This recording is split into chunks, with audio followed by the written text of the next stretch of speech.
quando mai? Perché non basta portare il Ladies and gentlemen, welcome to Orca Encounter. For those of you sitting in the first 10 rows, you are sitting in the wet zone. Please be aware that the splashing saltwater can damage camera and video equipment. Thank you. Saltwater runs through our veins. Science nerds, adrenaline junkies, and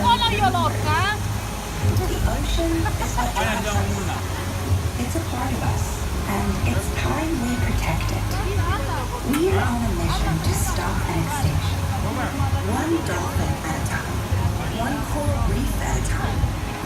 We do it because we act and inspire others to act. And we have a whole lot of fun doing it. SeaWorld. See it here. Save it there.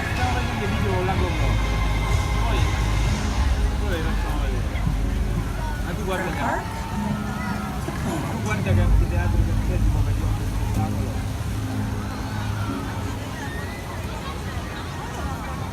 Sì, ma tu le vedi queste persone? Guarda l'orca, vedi? Guarda quando c'è un anfiteatro.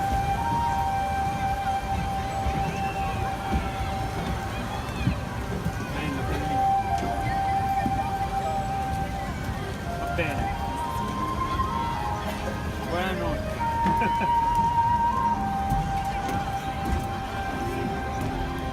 Prosciutto e...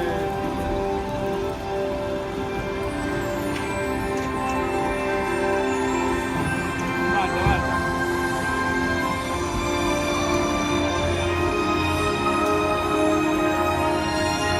Sta iniziando.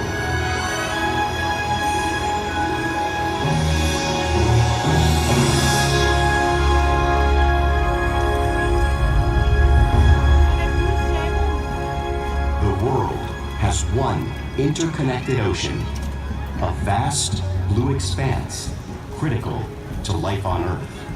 And there's no better animal to represent the story of the ocean with all its splendor and uncertainty than the killer whale, or as it's scientifically known, the Orcinus orca.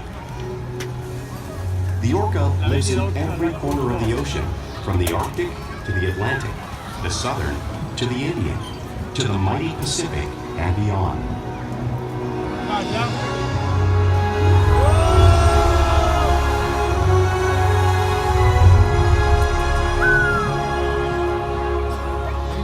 This whale's story is the ocean's story, and it is one we all share.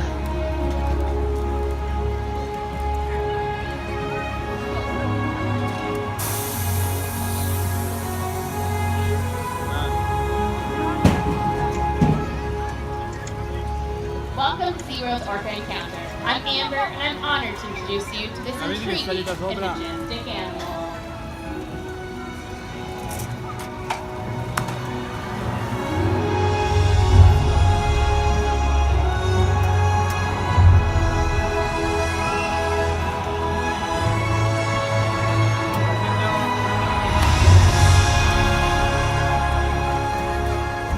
There's nothing like seeing a killer whale up close and learning more about them and their natural behaviors. We hope this Orca Encounter will help you better understand these magnificent creatures and all that they represent. Wow.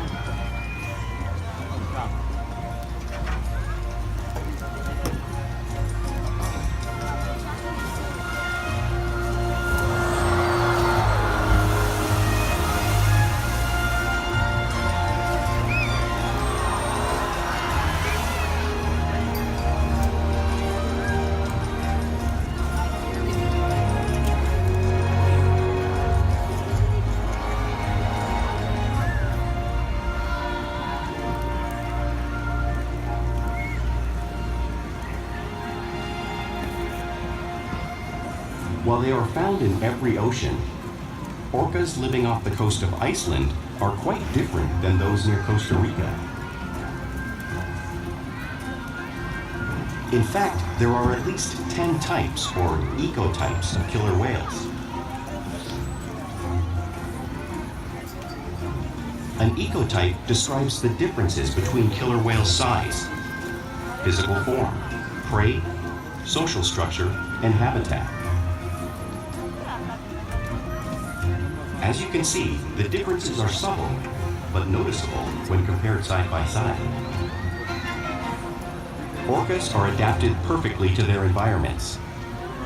And even the whale's black and white coloration has a purpose.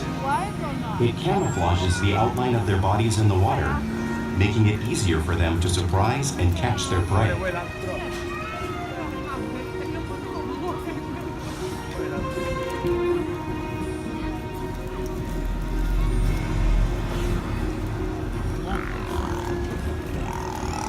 When viewed from above, the black of the whale blends in with the dark depths of the ocean.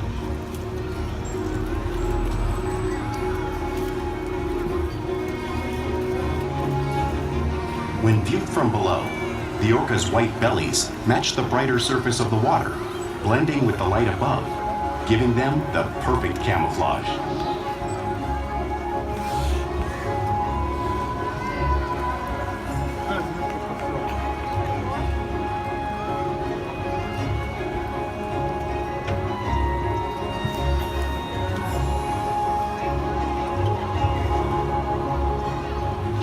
Truly are a natural wonder.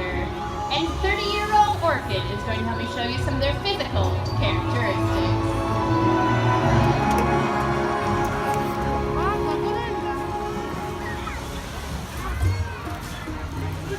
Her blowhole is perfectly designed for getting a quick breath at the surface. Even the location of her eyes works to her advantage. It looks like they're in that white patch, but that's a visual distraction. They're actually located just in front near the corners of the mouth, camouflaged from thrashing prey. The fin on top of her back is her dorsal fin. The dorsal fin helps stabilize the whales as they swim and also helps regulate their body temperature. Dorsal fins have no bone or muscle structure to support knee height and weight, so you can start to see them curve. The flippers on either side of their body are their pectoral flippers. Pectoral flippers have 5 bony digits inside them, just like the human hand, and are used primarily for steering and stopping.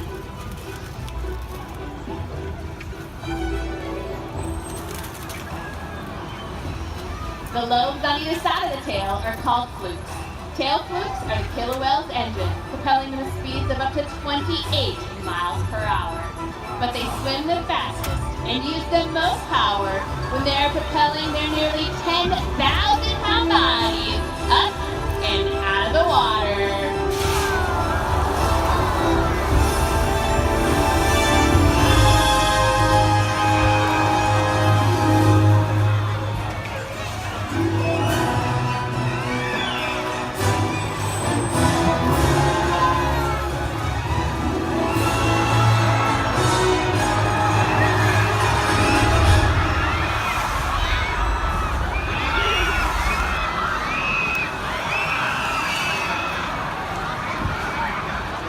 Killer whales are highly social animals with a well-defined social structure.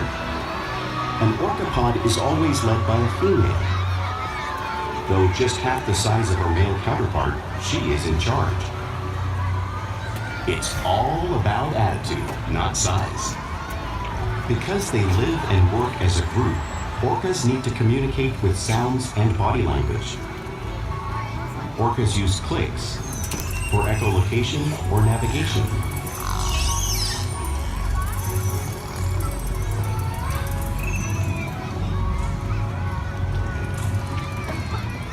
Whistles to socialize in the pod. And calls for group coordination and hunting.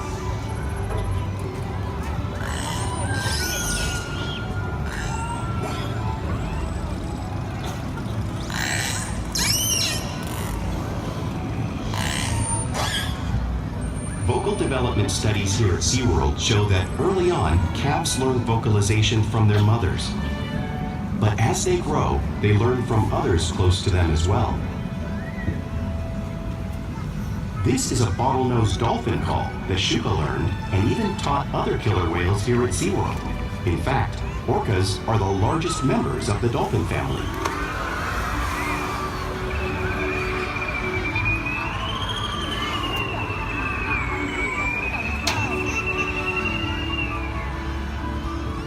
Whales here and in the wild use vocalization to communicate all the time. Like all animals, killer whales use body language as part of their communication. A pectoral slap is used to show dominance and to get noticed. For example, a mother may use a pec slap to get their calf's attention.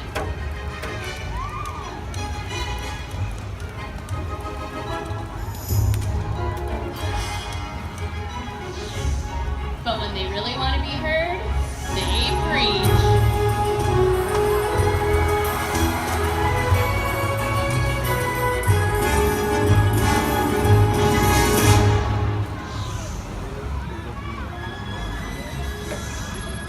Spy hopping is how killer whales coordinate and get a better view of their surroundings while they hunt.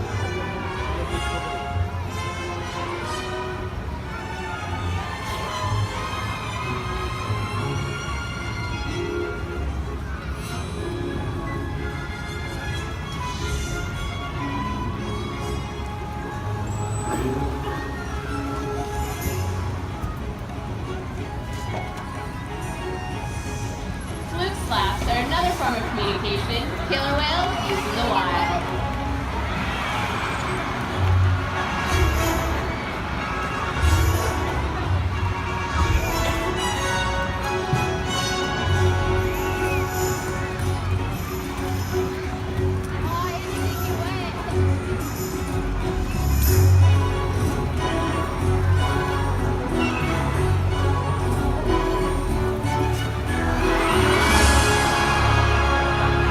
Killer whales are great communicators, so it's no surprise they're at the top of the ocean's food chain.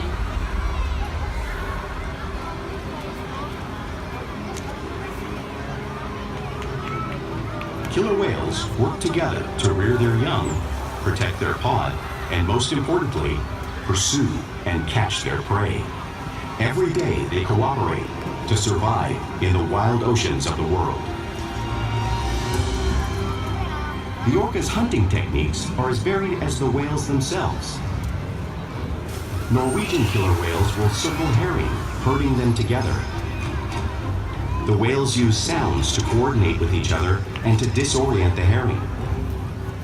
With the fish confused and contained, the whales stun them with their powerful tail flukes, making for an easy meal.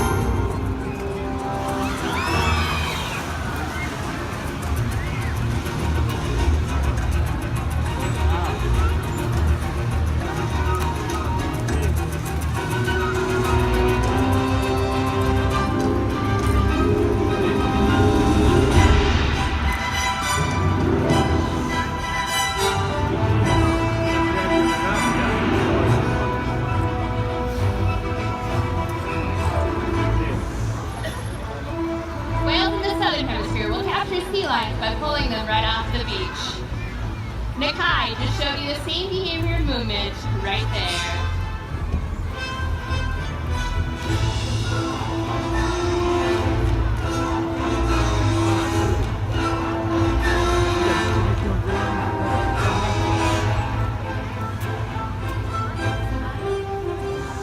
Antarctic orcas will actually create waves washing over ice floes, knocking seals into the water.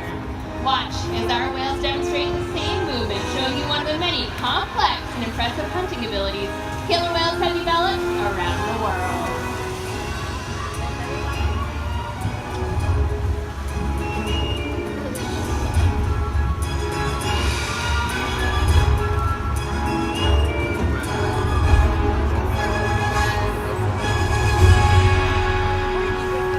You just got these waves crashing in front of you. You can't truly imagine how much water is displaced unless you experience it firsthand. Luckily, we have a few brave volunteers who are going to feel the power of the waves created by the whales. Alright guys, watch your step. You're going to have a seat right there on the box. Perfect. Come on right in the middle there. Scoot all the way back, guys. Hold on tight, okay? There's a little handle for you if you want to hold on to it right here.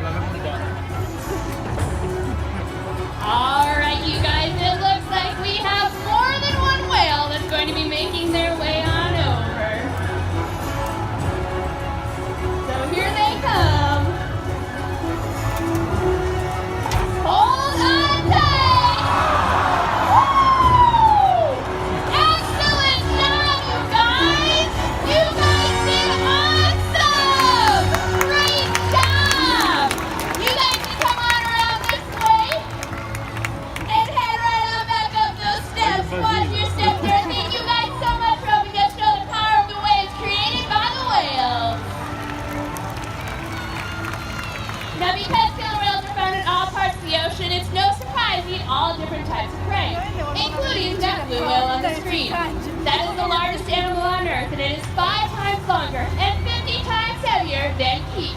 So how does a whale the size of Keat prey on a whale the size of a blue whale in the wild? Well, it's possible because killer whales are the ultimate team players. In this example, we see the larger male orcas surround a sperm whale, forming a perimeter, while the females continue to drive the whale forward until it reaches exhaustion. The calves then move in to join the adults in the group. Whatever their prey, killer whales always cooperate and hunt together, making them a highly successful predator.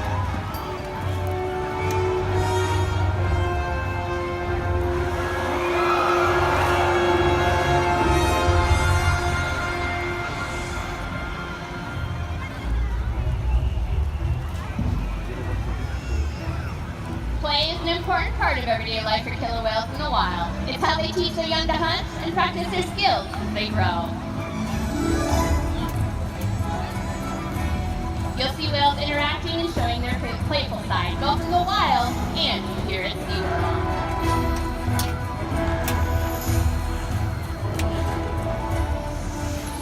Porpoising is when the whales swim fast to the surface, breaking out of the water briefly.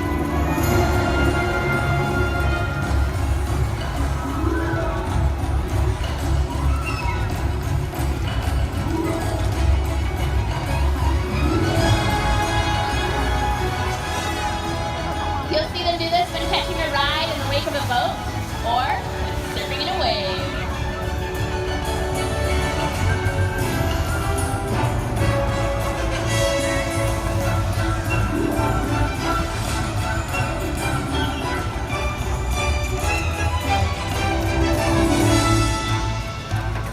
Orcas like to be touched and will rub their bellies on rocks when they can. We observe our whales doing a similar behavior, just like the whales in British Columbia would.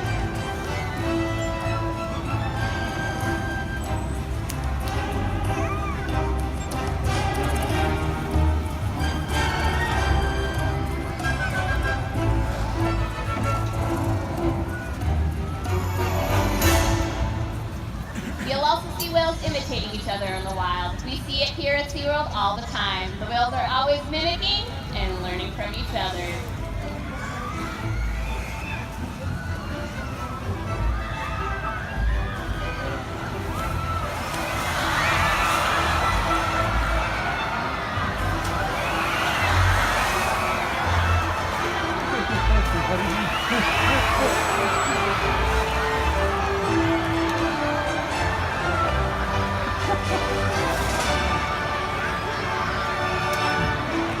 Playful behavior does have a purpose.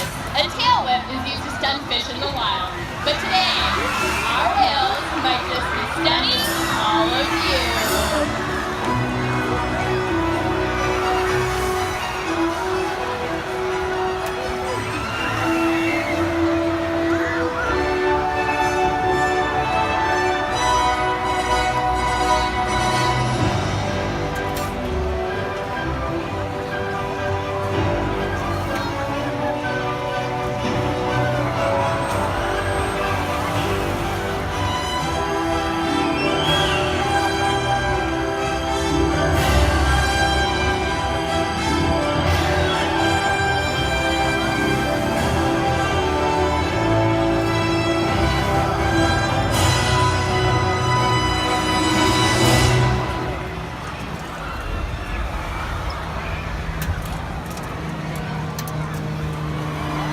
We interact with our whales all day, every day, allowing us to share a trusted relationship, provide optimal health care, research, and quality of life. Our whales take an active role in their own health and well-being. All of the whales are trained on a variety of husbandry behaviors or behaviors that will allow us to help keep them healthy. One of those behaviors you're seeing right now where we ask them to roll over and offer their tail flukes. A veterinarian can then come and draw a blood sample from the vein that runs right at the surface of their tail flukes so we can check their health. They'll also slide out onto a scale. We weigh our whales once a week to make sure that the adults are staying healthy and that calves are growing properly.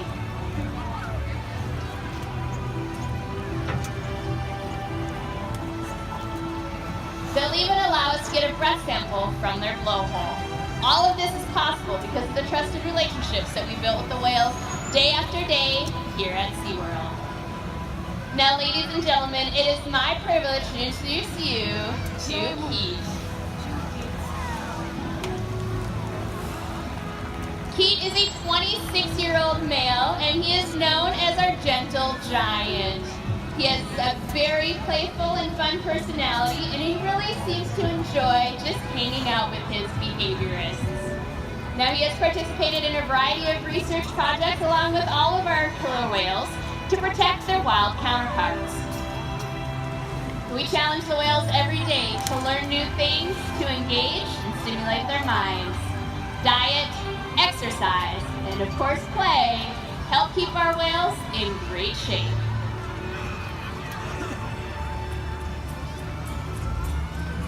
The whales here at SeaWorld have helped killer whales in the wild by participating in many research studies. One ongoing study monitors the whale's heart rate and breathing to understand how marine noise pollution from ship engines and other sources affect wild populations. In another study, scientists from NOAA, the National Oceanic and Atmospheric Administration, took measurements of the killer whales living here, including pregnant whales. By comparing these measurements with drone footage of killer whales in the wild, scientists are able to monitor the wild population's nutritional and reproductive states.